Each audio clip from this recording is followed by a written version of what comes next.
સર્વે મહાનુભાવો અને વાલા ખેડૂત ભાઈઓ અને બહેનો, કાર્યક્રમનું સ્થળ અચાનક આપણે બદલવું પડ્યું. ગઈકાલે મેઘરાજાએ વર્ષા કરી અને એના કારણે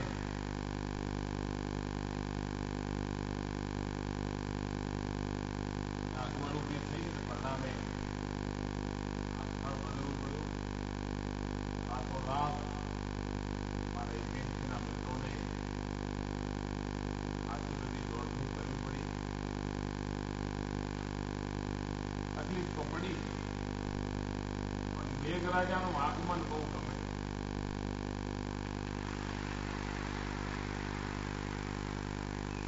મેઘરાજાનું આગમન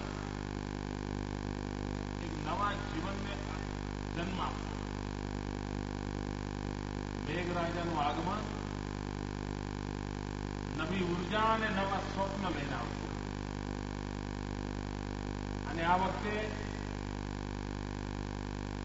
સમય કરતા થોડું વહેલું મેઘરાજાએ આગમન કર્યું. સામાન્ય રીતે 15મી જૂને પધારે, પરંતુ 9મી તારીખે અને 9નો આંક બહુ શુભ ગણવામાં આવે છે. અને રોહિણી નક્ષત્રમાં ઝાપટું થાય તો કે રોહિણી રેલાય, એટલે લાગે તો એવું છે કે જાણે ખેડૂતો માટે ઈશ્વરે સારા સંકેત આપ્યા. અને આપણે તો નિરંતર પ્રાર્થના કરીએ કે સમગ્ર દેશમાં આવશ્યકતા પ્રમાણે બધાને વરસાદ મળતો રહે, તો આ દેશનું ગામડું, આ દેશનો ખેડૂત મહેનત કરવામાં કરાય ક્યારેય કચાશ લાગતો નથી અને દેશના અન્નના ભંડાર ભરવાનું કામ આપણો ખેડૂત કરતો હોય છે. ભાઈઓ બહેનો, આ એપીએમસીની વાત હું પછી કરું. પહેલા બે વાત બીજી કરવા માંગુ છું. આવતીકાલે 13મી તારીખ 13, 14, 15 જૂન સમગ્ર ગુજરાતમાં કન્યા કેળવણી માટેનું એક અભિયાન, શાળા પ્રવેશ માટેનો ઉત્સવ, ગરીબમાં ગરીબનું બાળક પણ શાળાએ ન જાય એની ચિંતા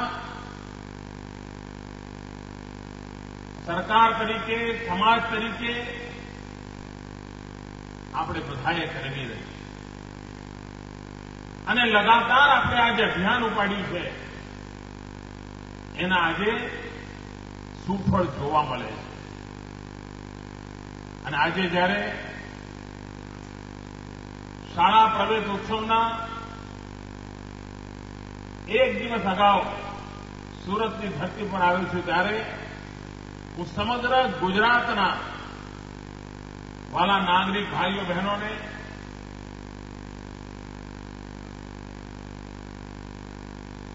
બાળકના વાલીઓને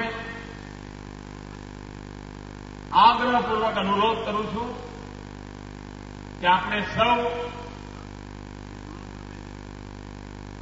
વિદ્યાદાનના ઉત્તમ કામમાં ભાગીદાર બનીએ, સમય આપીએ.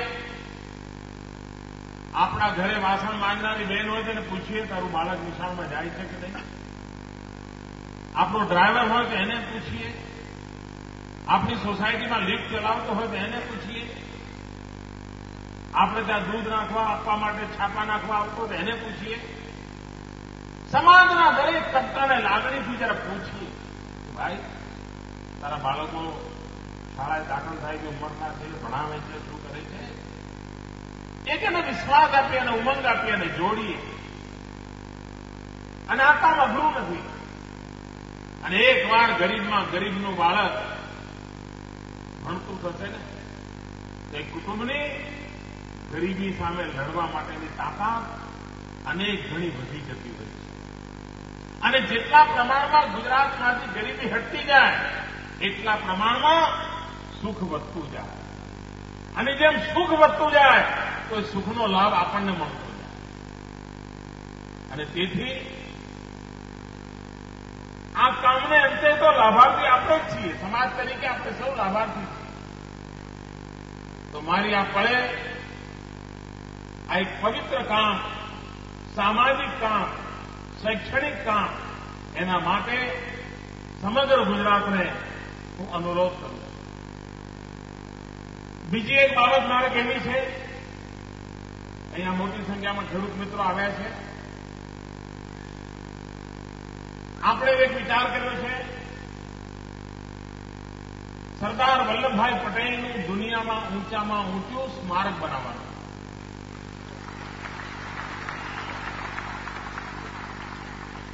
જેમ અમેરિકામાં સ્ટેચ્યુ ઓફ લિબર્ટી છે, જે દુનિયામાં ઊંચામાં ઊંચા પૂતળાઓમાં એની ગણના થાય છે, આપણે સરદાર વલ્લભભાઈ પટેલનું પૂતળું, બાવલું સ્ટેચ્યુ ઓફ લિબર્ટી કરતા પણ ડબલ ઊંચું બનાવવા માંગીએ છીએ.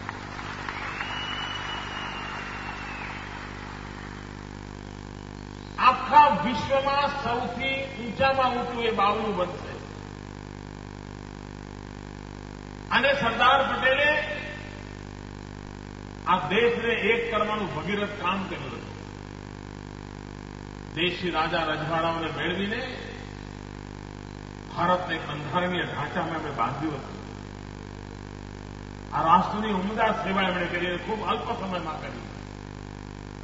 એકતાનું આ ભગીરથ કામ કર્યું. એટલા માટે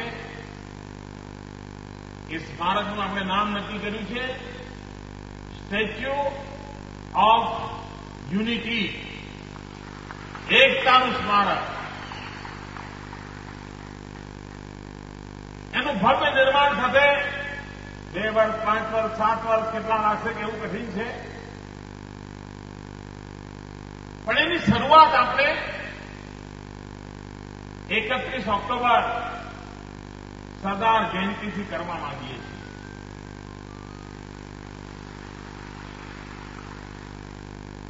પણ આ સ્મારકની અંદર એક વિશેષતા છે. આ સ્મારક આપણે લોક ભાગીદારીથી બનાવવા માંગીએ છીએ.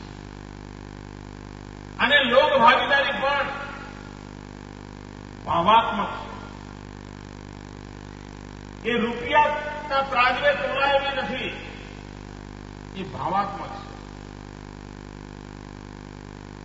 અને એટલા જ માટે લાગણી એવી છે કે હિન્દુસ્તાનના બધા જ ગામડામાંથી ખેડૂતોને વિનંતી કરવાની, આમાં મદદ કરવા માટે. કારણ સરદાર સાહેબ કિસાન હતા, કિસાન નેતા હતા. અને આઝાદીના જંગમાં ખેડૂતોને જોડવાનું મોટું કામ સરદાર સાહેબે કર્યું. આઝાદીના આંદોલનમાં જે અનેક વળાંક આવ્યા, એમાં ખેડૂતોના જે આંદોલનો થયા, જેનું નેતૃત્વ સરદાર સાહેબે કર્યું હતું, જેના કારણે બારડોલી ઓળખાય. અને તેથી આપણી લાગણી એવી છે કે ગામડાનો ખેડૂત એણે ખેતરમાં જે ઓજાર વાપર્યું હોય, એ ગામ આવું એક ઓજાર આપણને ભેટ આપે.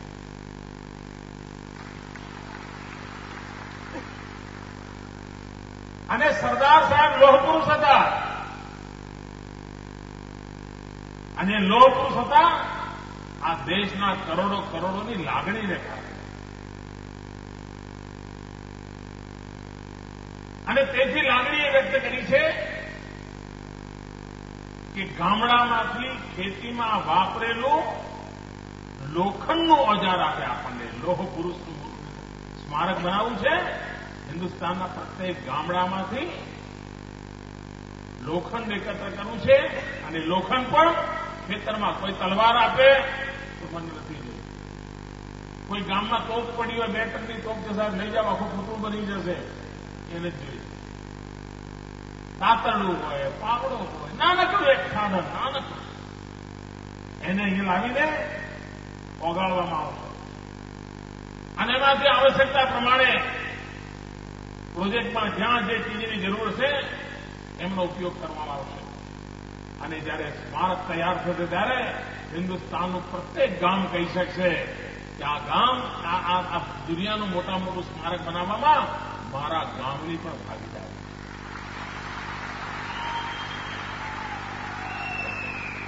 આથી તો હિમાચલ કાશ્મીરથી કન્યાકુમારી સમગ્ર દેશ આ બાવલાના નિર્માણમાં જોડાય એવું સપનું સીવ્યું છે. એની વાત આપણે બધાને કરીએ, ઓળખીતા પાળખીતાને કરીએ. અન્ય રાજ્યોની આજે અહીંયા ખેડૂતો આવ્યા છે એ પણ પોતાના રાજ્યમાં કરે. અને આ કદાચ વિશ્વની અજોડ ઘટના બનશે કે ખેડૂતોની યોગદાનથી આવું કંઈક ભવ્ય નિર્માણ થયું. ભાઈઓ બહેનો, આજે એપીએમસીના એગ્રો મોલનું ઉદ્ઘાટન કરવાનું મને સૌભાગ્ય મળ્યું. મારે ખાસ કરીને સૌથી પહેલા મીડિયાના મિત્રોનો આભાર માનવો છે. કારણ કે આજે અનેક ટીવીમાં આ મોલ બાબતના સમાચાર જોયા અને આ એમણે ઉત્તમ સેવા કરી. આ દેશને ખબર પડે કે ભાઈ હિન્દુસ્તાનમાં પણ હવે આ બધું શક્ય છે. આપણે ત્યાં પણ આવી ઉત્તમ સેવાઓ આપણે નિર્માણ કરી શકીએ છીએ. અને એ કામ અમારા મીડિયાના મિત્રોએ કર્યું છે. અનેક ટીવી ચેનલો પર મેં આજ સવારે મારી નજર પડી, મને આનંદ થયો.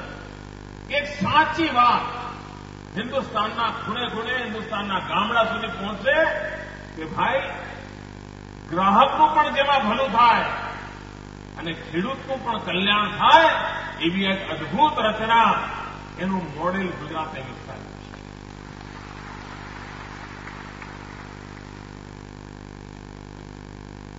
ખેત પેદાશોની આપણને વધારે જરૂરિયાત હોય, ફળફળાદી જોઈએ, શાકભાજી જોઈએ, પણ ખેડૂતને ત્યાંથી બજારમાં આવતા સુધીમાં વચ્ચે અનેક પ્રકારના વેપારીઓ માલ લે, વેચે, કારણ કે એમને પણ વેચવું તો રાખવાનું હોય.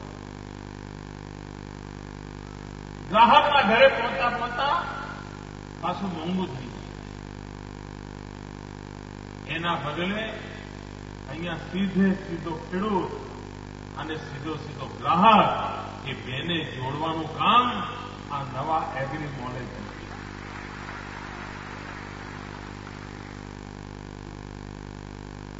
અને એના કારણે આકર્ષણ થાય, કોઈને પણ જાણવાનું આકર્ષણ થાય કે ભાઈ હિન્દુસ્તાનમાં આવું પણ કંઈ થઈ શકે છે.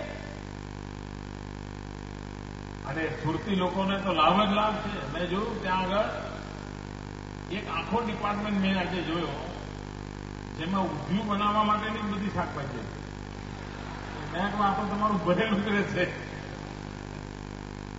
આ ખૂણો ખાલી નહીં થાય. મિત્રો, એની ગુણવત્તા સારી,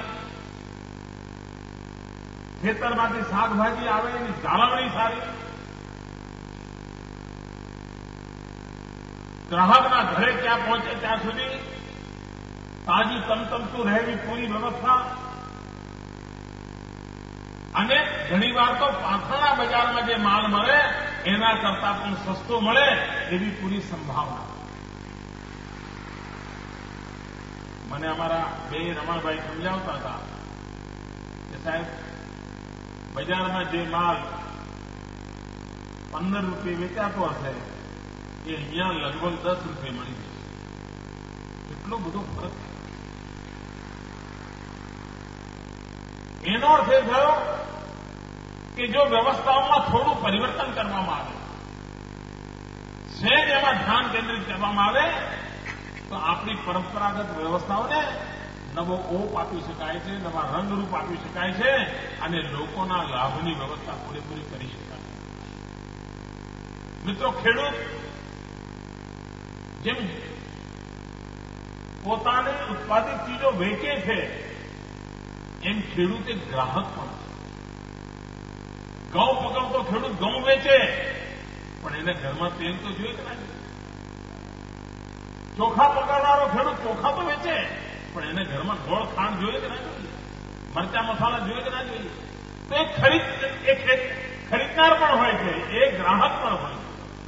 આ એવો મોલ છે કે જ્યાં ખેડૂત પોતાનો માલ વેચે અને ઓછા ભાવે ખેડૂત એની અન્ય આવશ્યકતાઓ પાછી લઈ શકે ત્યાંથી અને પોતાના ઘરનું બજેટ છે એને બરાબર મર્યાદામાં રાખી શકે. ખેડૂતને બેવડો લાભ એનો માલ વેચાય, દલાલો વગર વેચાય એટલે ભાવ આખરી ભાવ સીધો ખેડૂતને મળે અને ઓછા ભાવનું જેને ખરીદવાનું હોય એ પણ ત્યાં ઉપલબ્ધ હોય. આ એક અજોડ એવી વ્યવસ્થા છે જેનો લાભ મળે. મિત્રો, આ દેશમાં મોંઘવારીએ માઝા મૂકી છે અને દિલ્હી સરકારને જેમ ભ્રષ્ટાચારની ચિંતા નથી એમ મોંઘવારીની ચિંતા નથી. એના થાય તો બધું ચાલ્યા જ કરે, તો પ્રજા વોટ આપશે નહીં તો ક્યાં જશે એ માનીને જ મેં મારવા. એમણે પ્રજાને ચિકન ફળ ગણકેટ બાંધી દીધી છે. એમને જરાય ચિંતા નથી કે ભાઈ ગરીબના ઘેર ચૂલો નથી સળગતો, સાહેબ કાળજી લઈ જરાય. મિત્રો, આજથી લગભગ 2.5 વર્ષ પહેલા મોંઘવારી અંગે બહુ હોબાળો થયો એટલે પ્રધાનમંત્રીએ મિટિંગ બોલાવી. પછી મુખ્યમંત્રીઓમાંથી કેટલાક મુખ્યમંત્રીઓ કમિટીઓ મને જ કમિટી પકડી લો, આ કમિટીના તમે ચેરમેન અને મોંઘવારી કેમ ઘટાડાય એના રસ્તા બતાવો.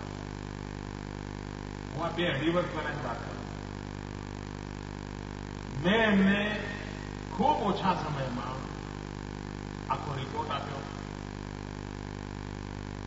એક્શનેબલ, જેમાં એક્શન લઈ શકાય એવા 64 પોઈન્ટ મેં એમને કાઢીને આપ્યા કે આપણે આ પગલાં લઈએ તો આપણે મોંઘવારી કંટ્રોલ થાય. હવે મને લાગે છે કે ભારત સરકારે એક નવી કમિટી બનાવવી પડશે કે આ જૂની કમિટીનો અહેવાલ ક્યાં પડ્યો છે શોધી કાઢો. અહેવાલ શોધવા માટે સમિતિ બનાવવી પડશે. 1.5-2 વર્ષ થયા સાહેબ, ક્યાં પડ્યું છે પણ પડી જ નથી. અને મેં એમાં એક સૂચન કર્યું હતું. હું 64-64ની વાત નથી કરતો. એક સૂચન કર્યું હતું. મેં કહ્યું હતું જે એફસીઆઈ છે, ફૂડ કોર્પોરેશન ઓફ ઇન્ડિયા, એ અત્યારે સબ બંદર કા વેપારી જેવી છે. જો આખી પરિસ્થિતિ સુધારવી હોય તો એનું વિભાજન કરવાની આવશ્યકતા જેવું મેં સૂચન કર્યું. અને અમારી કમિટીએ અહેવાલ આપ્યો કે તમે એફસીઆઈને 3 ભાગમાં વહેંચી દો. એક જવાબદારી હોય જે માત્ર પ્રોક્યોરમેન્ટ કરે, ખરીદીનું કામ કરે, મેળવવાનું કામ કરે, એનું કામ એટલું અને ત્યાં એની જવાબદારી પૂરી. બીજી વ્યવસ્થા એવી હોય કે તદ્દન જુદી, જે એને સાચવવાનું કામ કરે. કોલ્ડ સ્ટોરેજ હોય, વેર હાઉસીસ હોય, એમાં આ બધો જે કંઈ ખેડૂતે ઉત્પાદન કરેલી ચીજો હોય એને સાચવવાનું આખું વૈજ્ઞાનિક ઢંગે એ કામ કરે. અને ત્રીજી એક વ્યવસ્થા એવી હોય કે જે ડિસ્ટ્રીબ્યુશનનું કામ કરે, વહેંચણીનું કામ કરે. જ્યાં સુધી તમે આ એક જ થેલામાં બધું ભર્યા કરશો ને કશું થવાનું નથી. જેમ આપણે ત્યાં પહેલા વીજળીનું એક જ હતું બધું. વીજળી ઉત્પાદન કરનારાએ, વીજળીનું કારખાનું નાખનારાએ, વીજળી માટે કોયલો લાવનારાએ, વીજળી ઉત્પાદન થાય પછી આગળ રવાના કરવાવાળાએ, રવાના કર્યા પછી બિલ લેવાવાળાએ, એક જ બધું કરતા હતા. આપણે શું કર્યું થોડા વર્ષો પહેલા? એનું વિભાજન કર્યું. વીજળીનું ઉત્પાદન કરનારી કંપની જુદી અને વીજળી ડિસ્ટ્રીબ્યુશન કરનારી કંપની જુદી, એમ એના અલગ અલગ ભાગ કર્યા.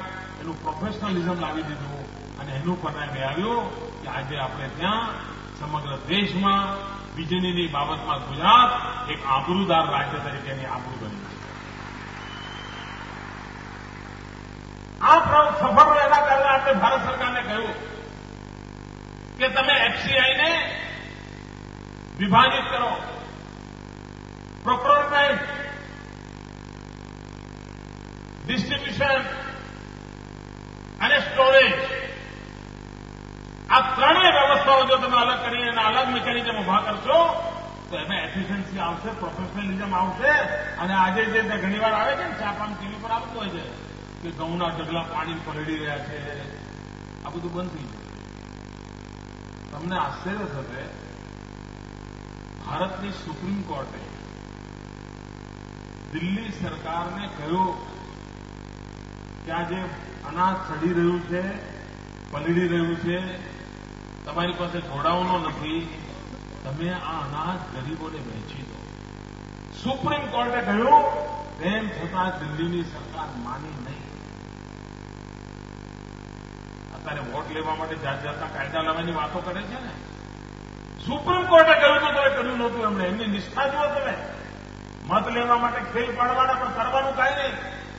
સુપ્રીમ કોર્ટના કહેવા છતાં પણ ગરીબોને અનાજ આપવાનો વિચાર એમણે ન સ્વીકાર્યો, એનું અમલીકરણ ન કર્યું. એ ઘઉં ને બધું સડતું રહ્યું. અને સડતું રહ્યા પછી શું કર્યું? આઘાત તો ત્યાં લાગે. 3 રૂપિયા, 3.5 રૂપિયા, 4 રૂપિયાનો માલ કિલોનો એ અનાજ દારૂ બનાવવા વાળાઓને 65 પૈસાના ભાવે વેચી દેવામાં આવે.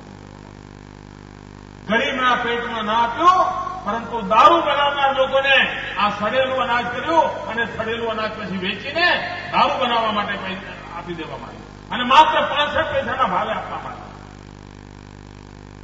ગરીબના પેટની એમને ચિંતા નથી. સૂત્રો કરવા, વાતો કરવી, દર વખતે નવા નવા નારા આપવા, આ જ એમની પ્રવૃત્તિ છે. સાચ અર્થમાં ગરીબો માટે તસુ પર લાગણી હોત, ગરીબના ઘરમાં ચૂલો સળગે નહીં ને સહેજ પણ ઈમાનદારી જેની ઈચ્છા હોત તો ભારતની સુપ્રીમ કોર્ટે જે દિવસે કહ્યું કે આ સડતા અનાજને સડતા પહેલા તમે ગરીબના ઘર સુધી પહોંચાડો, કમસે કમ 2 મહિના 6 મહિના તેની રોજીરોટી મળે, પરંતુ આ કામ આ દિલ્હીની સલ્તનતે ન કર્યું. ભાઈઓ બહેનો, આ સુરત એપીએમસીનો પ્રયાસ, એક આધુનિકતા તરફ જવાનો પ્રયાસ, એ આ બધી સમસ્યાઓનું સમાધાન આપી રહ્યો છે. કેવી રીતે ખેડૂતને ઉત્પાદિત થયેલી વસ્તુ બજારમાં આવે. એમણે એક બીજી વાત કરી છે, કલેક્શન સેન્ટર બનાવી રહ્યા છે. એમાં પણ ગ્રેડેશનની પદ્ધતિ લાવી રહ્યા છે. અને હું માનું છું કે આને કારણે ખેડૂતને ઉત્તમ પ્રકારનું ઉત્પાદન કરવામાં રૂચિ પેદા થશે. ભૂતકાળની અંદર દૂધની જે ખરીદી થતી હતી, ડેરીઓ લેતી હતી, એ લીટરના હિસાબે લેતી હતી. આટલા લીટર દૂધ, આટલા લીટર દૂધ, આટલા લીટર દૂધ. ધીરે ધીરેમાં ક્વોલિટેટિવ ચેન્જ લાવવા માટે દૂધની ડેરીઓ એનું ગ્રેડેશન કર્યું. ફેટ પ્રમાણે દૂધ ખરીદવા માંડ્યા. એટલે ખેડૂતને લાગ્યું કે જો ઊંચા ફેટનું દૂધ હશે તો ભાવ વધારે મળશે. અને એટલા માટે એણે શું કર્યું? વધારે કમાણી કરવા માટે પશુની માવજતમાં ધ્યાન કેન્દ્રિત કર્યું, પશુના આહારમાં ધ્યાન કેન્દ્રિત કર્યું. અને એના કારણે ઊંચા ફેટનું દૂધ ઉત્પાદન થાય તો આવક વધે. આપોઆપ સુધારો સમજ. કારણ ગ્રેડિંગ કરવાની પદ્ધતિ આવી. મિત્રો, સુરત એપીએમસીએ એક મોટી સેવા કરી છે. એમણે કહ્યું છે કે બજારમાં જે માલ આવશે એનું ગ્રેડેશન કરવામાં આવશે. કેળા આવ્યા તો ભાઈ A ગ્રેડના કેળા કયા છે, B ગ્રેડના કયા, C ગ્રેડના કયા, અને એ પ્રમાણે એના ભાવ નક્કી થશે અને એ પ્રમાણે ગ્રાહકને પણ આપવામાં આવશે. આના કારણે શું થશે? જે ખેડૂત છે એને ખબર પડશે ભાઈ મારા કેળા C ગ્રેડના કેમ છે, મારે A ગ્રેડના કરવા તો શું કરવું. આના કારણે ખેડૂતોમાં પણ એક મોટો નવો વિચાર જન્મ લેશે. જે નવો વિચાર એના ઉત્પાદનની ક્વોલિટી સુધાર તરફ લઈ જશે. એટલે અભ્યાસ કરશે, બિયારણ માટે વિચાર કરશે, સારું બિયારણ ક્યાંથી લાવવું એની ચિંતા કરશે, માવજત કેવી રીતે કરવી એની ચિંતા કરશે. અહીંયા ઓર્ગેનિક માટે અલગ વ્યવસ્થા કરી છે. એક વાત નક્કી છે, આજે સમાજમાં એક મોટો વર્ગ એવો બની રહ્યો છે જે વર્ગ ઓર્ગેનિક ખાદ્ય માટે થઈને આગ્રહી બને છે. અનાજ, ફળ, ફૂલ, શાકભાજી આ બધું એને ઓર્ગેનિક જોઈએ છે. કેટલાક લોકો તો એનાથી આગળ વધ્યા છે. કેમિકલના કલરવાળા કપડાં નહીં, રંગીન કપાસમાંથી બનેલા કપડાં, ત્યાં સુધી વાત આગળ વધવા માંડી છે. અને આપણે ત્યાં ગુજરાતમાં ખેડૂતોએ પ્રયોગો કરે છે, રંગીન કપાસ પકવતા થયા છે. મિત્રો, ગુણવત્તા કેમ સુધરે, સારી જાતના ફળફળાદી કેમ થાય, શાકભાજી સારી જાતના કેમ થાય, એની તરફ ખેડૂત ધ્યાન કેન્દ્રિત કરશે. અને જેમ ગુણવત્તા સુધરે એમ એની આવક પણ સુધરતી હોય છે. આ દિશામાં પણ એક ઉત્તમ પ્રયાસ આના દ્વારા થવાનો છે. આજે મેં જયારે મોલનું બારીકેથી નિરીક્ષણ કર્યું તો મેં એમને રમણભાઈને 2-4 સૂચનો કર્યા છે. કારણ કે સુરતી માણસ છે. મિત્રો, ભવિષ્યમાં સોસાયટીના નાકે કોઈ લારી આવે, સાદ પાડે અને ઘણી બહાર જઈને શાક ખરીદે, કાં તો ઉપરથી ટોપલી નીચે નાખે, દોરડું બાંધીને અને પછી પેલો શાક ભરીને આપે. માગ્યું હોય 750 આવે 600 ગ્રામ, અને પછી આમ નીચે ઉતરવાની આળસ હોય એટલે ઉપર લઈ જાય, પછી જે થાય તે. આવું બધું જે ચાલે છે આ બધું બંધ થઈ જવાનું છે. સમાજ જીવનમાં બદલાવ આવવાનો છે. લોકોને હોમ ડિલિવરી જોઈશે. જેમ આજે તમે ઘરના નાકે દૂધના માટેનું કેબિન હોય પણ લેવા જતા નથી, પણ પેલો દૂધ આપવાવાળો ઘેર આવે એ દૂધ તમે લો છો. ઘરથી 500 મીટર દૂર છાપાનો સ્ટોલ હોય પણ તમે છાપું ખરીદવા જતા નથી. ફેરીઓ આવીને છાપું નાખી જાય ત્યાર સુધી રાહ જુઓ છો. એવી જ રીતે લોકો શાકભાજી પણ ઘરમાં આવીને આપી જાય એવી વ્યવસ્થા તરફ આગળ વધવાના છે. આ વ્યવસ્થાને કારણે એકલા સુરતમાં 50 ઘરમાં શાકભાજી પહોંચાડનાર જો એક છોકરો હોય, નવજવાનીઓ, તો એકલા સુરતમાં ઘેર ઘેર ફળ, ફૂલ, શાકભાજી પહોંચાડવાના કામમાં લગભગ 35,000 લોકોને રોજગાર મળવાની સંભાવના છે. પછી આ લારીઓ, પાથરણા, થેલા, ઠેકાણ બધું બાજુમાં 35,000 લોકો સાયકલ પર જઈને સવારમાં 50 ઘરની અંદર ડિલિવરી આપી શકશે. મેં એમને સૂચન કર્યું છે અને મારા એપીએમસીના મિત્રો જરૂર મારા સૂચનો તરત જ ઉપાડતા હોય છે. મેં એમને કહ્યું છે કે આપણે હિન્દુસ્તાનમાં પહેલો એક એવો મોલ બનાવીએ, વર્ચ્યુઅલ મોલ, જેમાં સ્ક્રીન પર પડદા ઉપર બધા જ પ્રકારની શાકભાજીના લાઈવ ચિત્રો હોય. ગ્રાહકે ખાલી ત્યાં આંગળી દબાવવાની એટલે એનો ફોટો પડી જાય અને જ્યારે બહાર નીકળે ત્યારે એને માલ મળી જાય.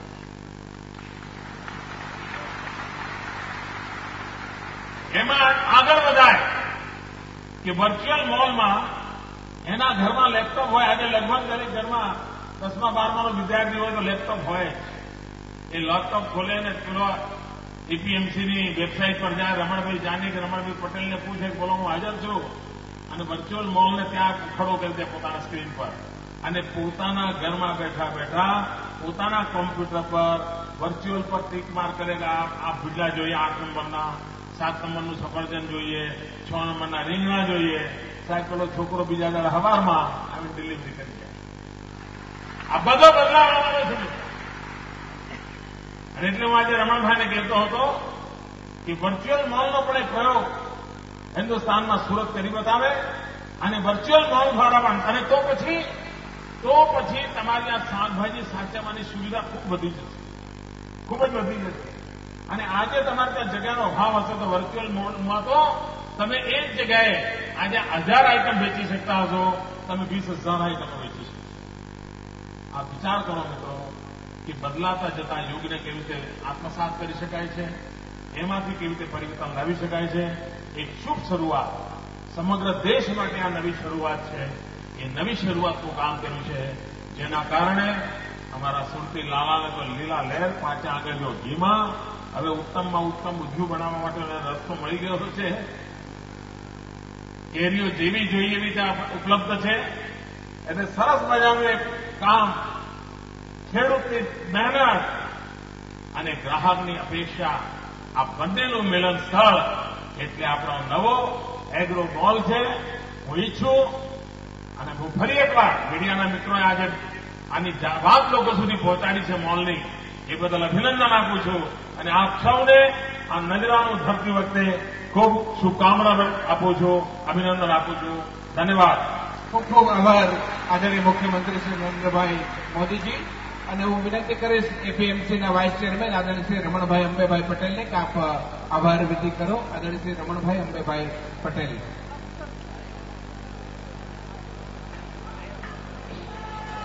માન્ય મુખ્યમંત્રી નરેન્દ્રભાઈ મોદી સાહેબ તેમના કિંમતી સમયને આપણને સમય ફાળવવાનો આપી આ પ્રસંગે ઉપસ્થિત રહી આપણા પ્રસંગને જીતાવ્યો છે. તેમજ શુભ અવસરે સાહેબ ભૂપેન્દ્રભાઈ ચુડાસમા, ગણપતભાઈ વસાવા સાહેબ, નાનુભાઈ વાણાણી સાહેબ, સંસદ સભ્યશ્રીઓ, માજી સંસદ સભ્યશ્રીઓ, ધારાસભ્યશ્રીઓ માર્ગદર્શન આપવા બદલ બધા આભાર વ્યક્ત કરું છું. આ અવસરે સુરત શહેર જિલ્લા કલેક્ટરશ્રી, માન્ય સહકાર કમિશનરશ્રી, માન્ય નિયામકશ્રી, અધિકારીશ્રીઓ, સ્ટાફ, સુરત મહાનગરપાલિકાના મેયરશ્રી, કમિશનરશ્રી, અધિકારીશ્રીઓ, જિલ્લા પંચાયતના પ્રમુખ તથા અધિકારીશ્રીઓ, જિલ્લા રજિસ્ટ્રરશ્રી, સહકારી મંત્રી, સુરત સ્ટાફ, ઓડિટરશ્રીઓના આભાર માનું છું. મારા સંસ્થાના બોર્ડ ડિરેક્ટર તેમજ મારા સંસ્થાના કર્મચારી ભાઈઓને આ તકે ખૂબ ખૂબ આભાર માનું છું. ખૂબ ખૂબ આભાર આદરણીય શ્રી રમણભાઈ. અને આ કાર્યક્રમને અહીંયા સમાપન કરીએ છીએ. માન્ય મુખ્યમંત્રી શ્રી ને હવે વડોદરા તરફના કાર્યક્રમો હોય અહીંથી પ્રયાણ કરશે. આપણે ખૂબ શાંતિ જાળવી એ બદલ તમામનો સુરત એપીએમસી વતી આભાર વ્યક્ત કરીએ છીએ.